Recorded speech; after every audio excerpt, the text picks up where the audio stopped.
the highest leverage insights that we could impart on our audience today in the world of CRO with, what do we have, like 3 weeks before Black Friday? It's just some last minute things you can do to drive the best results. This is something we can do to just really get results fast. You can increase your AOV by 8% with Rebuy very easily. So let's just say you were a $12 million brand or whatever, right? Well, that's an extra $1 million a year for no ad spend. We use this to take clients from here to here really fast. Like within a month, you can have results.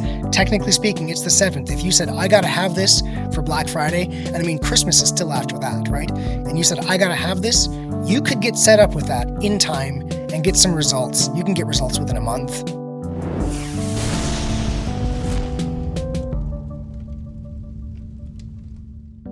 It's all killer, no filler, and the prodigal son has returneth to the nest. Welcome back to the DTC podcast, Mr. Jordan Gordon, host of Twiburp, the world's best email and retention podcast. Hello. It's been a while since we've been on the DTC. So yeah, nice to see you on the pod, although we have certainly been in touch behind the scenes. Yes, and we have been in touch. We have been cross-publishing your episodes. I've been listening to them and enjoying them.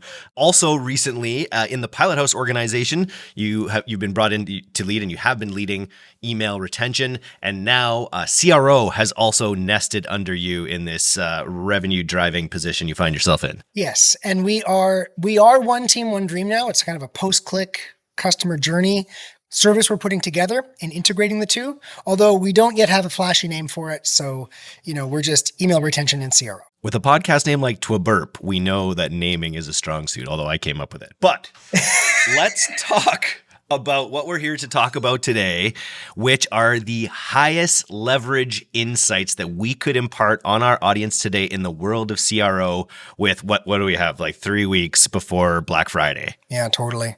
Like just some last minute things you can do to drive the best results. Or just gut checks too. Like, what do you look at? What do you got to look at to make sure you have in order? I'm sure most of our listeners do have their ducks in a row, but let's see if we can help a few. First of all, we can just toss a couple numbers around, right? It's an honor for me to step in and lead the CRO team. What do I bring to the table? Well, I have been working in e-commerce for 25 years. There's always been a website there. I've always been working on a site in one way or another. And although, certainly this team has grinded more in very specific ways that I haven't. So a lot of, my work is just, learning what they're doing and what's working right now. I can have an idea of something that worked 5-6 years ago because I was doing it, but, maybe, hey, what's working right now? So that's where I'm fitting into this is, obviously bringing in general high level knowledge and also kind of merging that with current stuff. Off the bat, I did immediately just start building some benchmarks. The first thing I want to do is figure, hey, what's good, what's bad in Shopify, right? Before I wasn't even on Shopify sites before I came to Pilot House. I was doing, enterprise stuff. So I first wanted to just build some benchmarks. And so we do look at right away, add to cart, total conversion, direct conversion. And direct conversion you can find if you poke around on Shopify. And that's kind of like conversion after all the noise of different channels. So if you add a bunch of unqualified traffic because you're really doing reach marketing, it's going to drive your conversion rate down. So the headline conversion is kind of really volatile. The direct is not. And so for some numbers, look, you want to be doing certainly at least 5, but probably around 7 on add to cart, right? And you want to be doing a little over 2 on these are percents from clicks. Percent, that's right. From session. Okay. Say for sure 5, but definitely 7% on add to cart. These are medians for us. Yeah, a little over 2 on conversion. And on direct, it's what direct is showing in Shopify is maybe 1.25, around about that, 1.25%. So the direct does come in structurally lower. It's just good to run those two. It's good to run those two against each other. So first of all, what's the difference about direct? That direct just is what? What to what? Well, okay. In theory, when someone just types you into the browser, that's direct traffic. And so that would, have a different conversion profile than someone who was doom scrolling and clicked on, some There's more intent in the former. Yeah. Although that's in theory. I mean, in reality, there's so much weird attribution logic that's going on there. I've definitely grinded this more on GA4, back in the old days, figuring out, hey, what's, when something is not set, okay, well, it's getting pulled out of this and put into direct. Point being, of course, it's not simply everybody who's typing it into the browser. Of course, Shopify's going in and saying, hey, let's pull this out, let's pull this out, let's pull this out, let's pull this out. And what's left is direct. Point being is it's less volatile. It is less volatile. So if you want to trend something over time, you want to look at that direct as well, because a lot of that noise from different, if you just change your channel mix overnight, your headline conversion is going to just change all over the place, but the direct one will be less volatile. Does that make sense? Yes, it does. So those are some benchmarks people can look at right away to be like, hey, are we even in the right ballpark? If your numbers are significantly lower than that, you're not sailing with the same wind as some kind of really established brands. Now give me the leverage. What are these high leverage CRO moves that brands can make?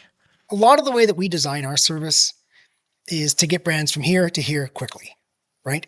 Because people come to Pilot House, they sign up, they're going to spend, $100,000 a month on advertising or whatever it's going to be, right? Some people are spending $1 million a month on advertising. So it's like, okay, well, we better get that bottom of funnel.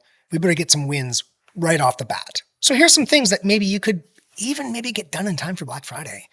The first thing we do is we make specific pages on the site really, really fast. We use an external tool called Niche.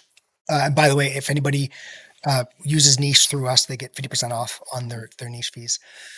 But anyway, it doesn't even need to be Niche, although we use them as a partner. We love them. So feel free to use that partner. But the point is a page tool that will just load killer fast. Because let's just say you've got 25 PDPs. I'm just picking a number, 25 PDPs. And, probably 4 or 5 of those are it's probably a Pareto distribution. You got 5 that are doing tons, right? Probably the majority of your traffic majority of your revenue goes through those 5 pages, because it's a choke point to get something in the cart. You got to add it to your cart, right? So you got to go to that PDP. So we find that choke point, which is your top 5 PDPs, and make them load really, really, really, really fast, because we know, and Google publishes these numbers, you can go find them.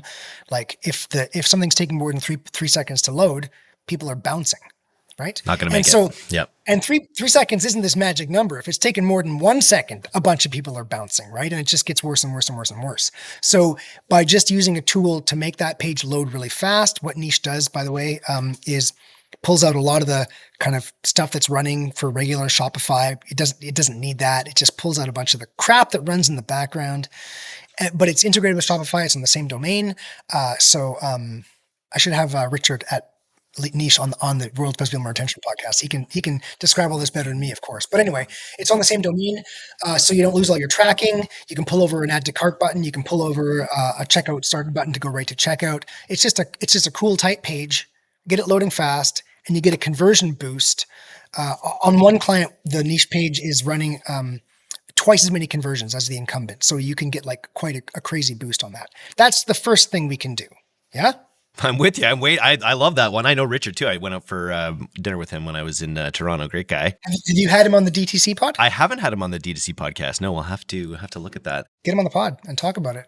So niche down with your pages, and these are PDPs. These are product pages that go right to Shopify checkout. Well, we do it on PDP because we're talking about it's the 7th of November. Right? What could you possibly do right now? Well, you take speed bumps off the runway is what you're saying. Take some speed bumps off the runway. Yeah, it's very good. Hey, good one. And if you've got a listicle or whatever, you've got another landing page in between, you can build any landing page you want on Niche, but it's going to have to go through that PDP. It's a choke point. I've got a recent episode on the World's Best Email Retention podcast where I talk about 8 critical choke points on a website, and the add to cart button on the PDP is a critical choke point. Everything must go through that. So just make that thing better and your whole site is better, right? Yeah. Laser focused. Yeah. The other was bundling. What are we doing to maximize the value of each of these sessions? Yeah. And again, this is something we can do. We do to just really get results fast. By the way, if anybody wants to get an idea for what we do, Rebuy has a case study for Pilot House for what we've done with a brand KM Tools. So you can go to Rebuy, check out that case study to get a better idea of what we're a really deep idea of what we're doing. But importantly, you can increase your AOV by 8% with Rebuy very easily. We find that very common, and that's 8% more revenue. So let's just say you were a $12 million brand or whatever, right? Well, that's an extra $1 million a year for no ad spend. Yeah. Incremental. No ad spend. That's the kind of thing that like, if you're in one of those spots, I've been there where you're like, I've got these huge targets. If you've got these huge targets, what you're looking for is what's the one thing I can do this year? Especially, I mean, we're talking Black Friday, but let's just think about 2026. You're like, oh my God, I got 2026. What you want is what's the one thing I could do to just make this number? Is there one thing I can do to make this number? Well, let's say you had this like 10% number. I'm telling you, depending on your catalog, if you've got a big catalog, if it's appropriate, we use Rebuy primarily. There are other tools that do it, but if you've got a catalog that's appropriate for on-site recommendations, bundling, and you got like a 10% growth number, you could do your whole growth by just rolling that tool in. It's possible. Talk to me about what's different, because I know we've bundled, like we've been talking about bundling on this podcast for years. What's different about the I guess hard-coded or manual bundling that we would do on a page versus what Rebuy does? So one, it's more flexible. It will interact in more touch points. Like we did just analyze this against another tool that a prospect was using, and their tool didn't offer recommendations or bundling in as many places in the site, right? I mean, we're told that Niche has higher quality recommendations. I mean, I've never analyzed their machine learning, so I don't know that. But it's working. It's working great. It's working, like yeah. We use this to take clients from here to here really fast. Like within a month, you can have results.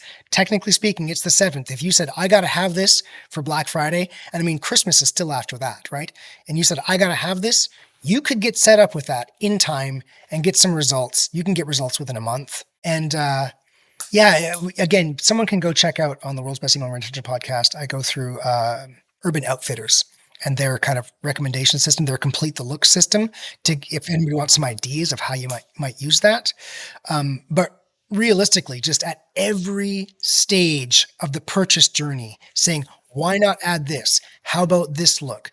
Add this to this, right? If you do 3 of these, you get this discount. If at every single point. And the way to think about this is, if you walk into an apparel store, you're browsing around. Okay, you're browsing around. Maybe you're going to buy something. And then someone comes up and goes, hey, you know what? Actually, I had a customer just like you who bought this and it looked great with his look. What is that? That's a recommendation. That's other people like you bought. So stores, in real life, stores do this because they know it increases sales. Why wouldn't you do it on your site as well? You mentioned choke points, and I thought that was interesting. Let's walk through a scenario where I've clicked from an ad onto the page. Talk to me about the critical choke points that have to be optimized for that person. Yeah, very good. I'll just give you the 8 choke points, but then I think we did talk about PDPs, so we can talk about homepage after that. But if we just think about home, category, PDP, and let's just say cart checkout, put them together because sometimes the cart slides around, you know what I mean? To just theoretical. Talk about homepage, category page, PDP, cart checkout. At every stage, you've got theoretically 2 choke points. The one choke point is where you must click to progress. On the PDP, you must click add to cart to get it into your cart. Everything goes through that button. That's a critical choke point. Of course, there are systems that sometimes you can go right to checkout, but let's just keep it simple, right? You must click on add to cart to progress. That's a choke point. Also, if you do heat mapping on a page, the place where the people focus their most attention, where they stop scrolling, where there's lots of clicks, right? That area is a choke point as well, because it is actually, I mean, you don't know, it's either stopping people from progressing or it's helping people progress. But you got to look at it. You got to look at each case individually. But it is a choke point. If you put attention on that, you've got high leverage for your time. And if you put attention, that's the secondary choke point, and the primary, of course, is what they must click to progress. So if we thought about it, let's say you've got homepage and you've got a button to a category page, right? Category page, you don't necessarily have a button, but you would have some recommendations, and also you would hopefully have your category ordered, like automatically ordered with products that are going to appeal to that person based on their browsing history and similar users' browsing history, which you can kind of do with Rebuy. That's that choke point. And then there's wherever they're focusing on the hot jar or whatever, right? And then PDP, you've got the button. They must click on the button. And then you've got wherever they're focusing their attention, which might be the slider with all the videos. It might be some guarantee warranty information, right? And then same deal with cart checkout. So that's your choke points, the primary and the secondary, based on progression and heat mapping. Make sense? It does. I think the other thing we talked about, I did this podcast with Nate Lagos, who was talking about the biggest levers for helping him 4x his revenue at his previous company, Original Grain, was had really like the text on the page was just so important, and who the text spoke to, how it compelled them to do the action. What are you seeing about text optimization on pages and how important it is? The text that works is the text that you would want to focus around those choke points, right, to fit it into that model. But if you guys check out on the recent pod where I had Sean from the founder of Alia on, he confirmed what I've been saying on the pod for years. It was nice to have him come on the pod and just basically say exactly what I say.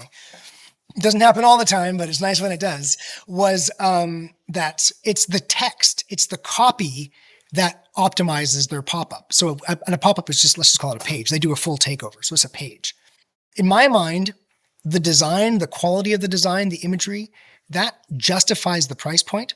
But what actually puts the idea into someone's mind, click on this, buy this, you have to use language. You require words. That's why it's called a call to action.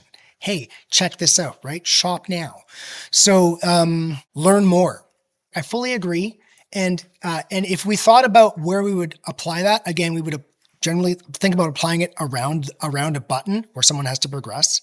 But also to flip that on its head, like we talked about PDP, which is this way down funnel choke point with really high quality traffic. Everything must go through it. Now, not everybody has to go through the homepage, but a lot of people go through the homepage. You're probably going to find your best two pages for visits, for traffic, for page views, are your homepage and your top category page. That's going to be where you get your most eyes, unless you've got some like just crazy blog post, then that just went crazy viral, unless you got that, right? So because of that, getting people to progress properly from your homepage is where you can get a lot of leverage. And so, of course, go to mobile, make sure that the whole product is visible, right? Make sure the homepage looks good, the product's visible, maybe someone using the product, whatever, right? But then that banger headline and a button. That button should progress either to a product if you've got a small catalog, or it should progress to a category page if you've got a large catalog. That way it does the whole thing. We did talk about what about below the fold, but the fact is we do know not everybody scrolls below the fold. So you want to have your above the fold homepage make people progress. And so, yeah, sure, add a button. Make sure you're going to a good place like category. Make sure the product is not covered over. And then everything should be focused on that one headline. And here's the trick. You don't know on the homepage. Like if you knew, for instance, that they were problem aware, you'd be sending them to a problem aware landing page, right? If you knew they were problem unaware, you'd be sending them to a problem unaware landing page. On the homepage, you've got just seriously this headline. And this headline, this one line has to really spell it out. We're talking to a brand that did organic cotton pants. And the line was, feel organic again. Seed Pants, client of ours. Yeah, I know Seed Pants. He came to our event. Right. Blake. So, yeah, they're great. You guys should check out the pants. Actually, you know what? I watched their video on one of our landing pages, and they've been our client for a while. And I used to do a bunch of rock climbing and yoga and stuff before I had kids. Now I'm just doing jujitsu. And so anyway, I kind of had a feeling for their product and their whole space. But after watching the video, I love the power of marketing. After watching the video, I went to my wife. I'm like, this is the kind of stuff we need to buy for our kids. The whole thing about it being organic and none of the plastics and stuff like that. And it's amazing the power of marketing.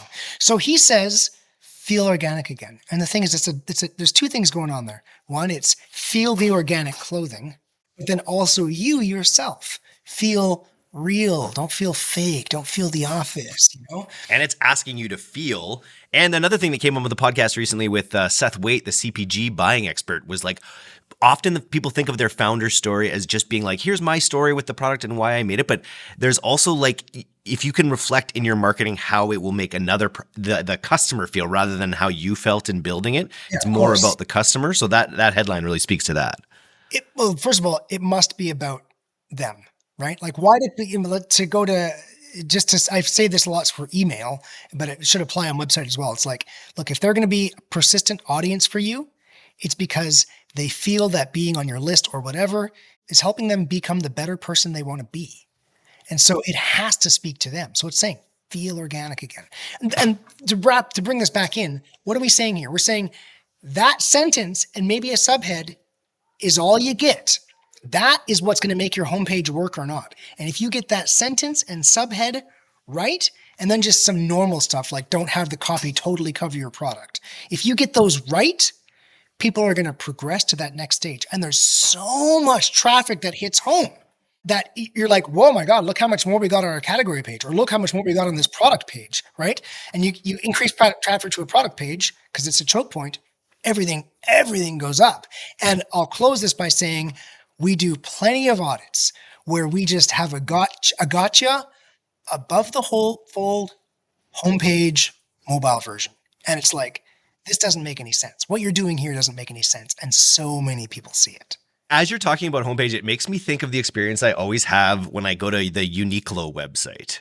You ever go to the Uniqlo website? I think they have so many SKUs and they have so many categories that I've had difficulty at times, like just browsing their clothes, trying to, because it's like, if you go to their homepage, you can see they just have so many features on each thing. They got to win a trip to Tokyo. They've got their new Labubu or whatever kind of characters. And it's like, I just wanted to like, I guess it didn't know that I wanted to see men's sweaters or whatever. And I can go up and navigate to it, but I'd be interested to know if you just took a quick look at their homepage, like what you thought of Uniqlo's homepage. Let me just see. You could do a little, just go to Uniqlo's homepage and see if it's like, I think maybe it's just such a big brand that it's got to have all these different branding exercises on the homepage, but it seems. I'd love to feature it on the World's Best Email Retention podcast where I do a lot of fashion brands, but I mean, yeah, there's a lot going on here.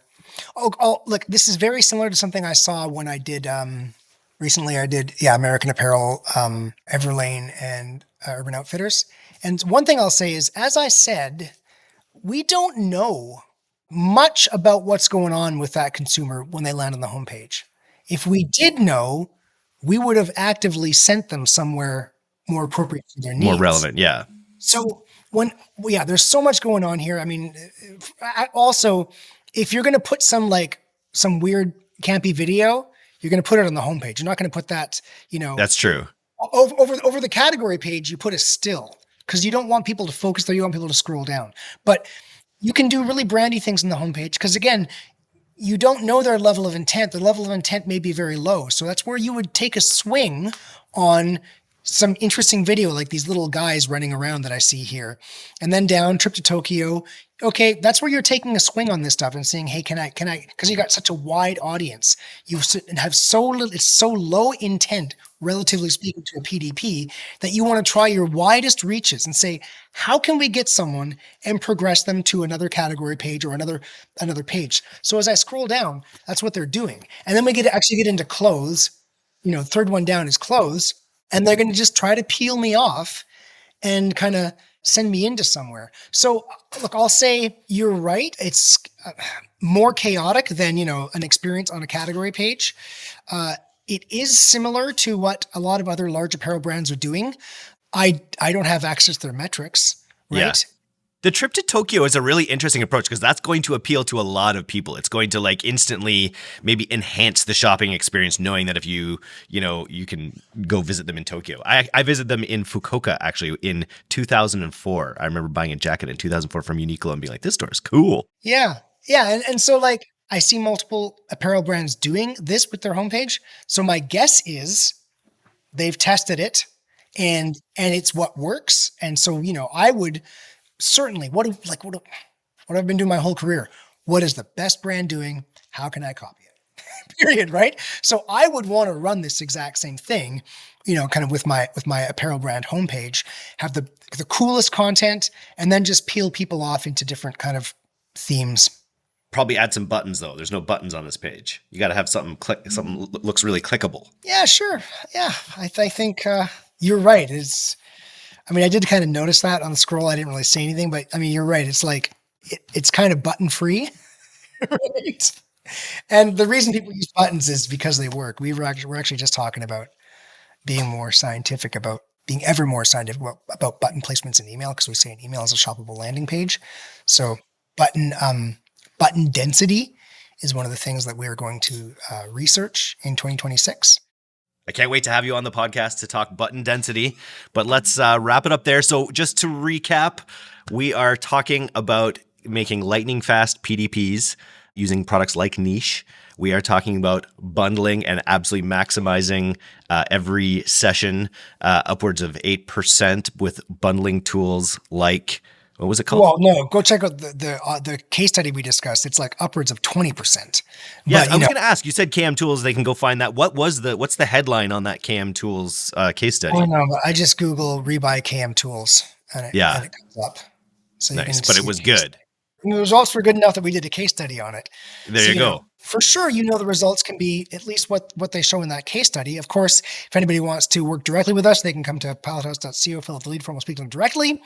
But you guys can just go out there. You've got 3 weeks left, and then you've also got Christmas. You've got time out there in the audience-osphere to just get this stuff installed and start running this stuff to still capture, some of that upside during Q4. Nice. 32%, by the way. I just Googled it. 32% KM Tools using Rebuy's personalization post-purchase tool. So job well done. If you're not listening to a burp, you've got to go Google the world's best email retention podcast with Jordan Gordon, Twiburp, and start listening to it, because this guy's a madman and always fun to reconnect. We got to have you back on, too. We got to stop just running reruns when, like, your podcast.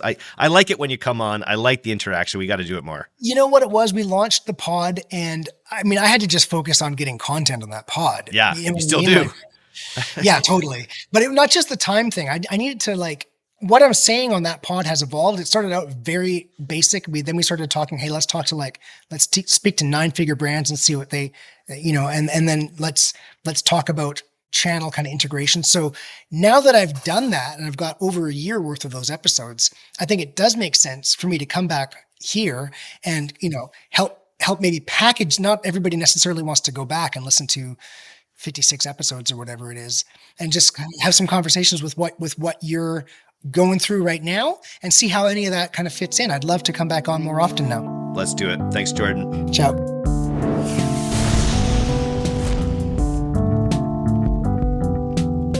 Thanks for listening to today's episode. If you're not getting the D2C newsletter, you can subscribe for free at directtoconsumer.co. And if you want to learn more about Pilot House's all-killer, no-filler services, take off to pilothouse.co. I'm Eric Dick, and this has been the D2C Podcast. We'll see you next time.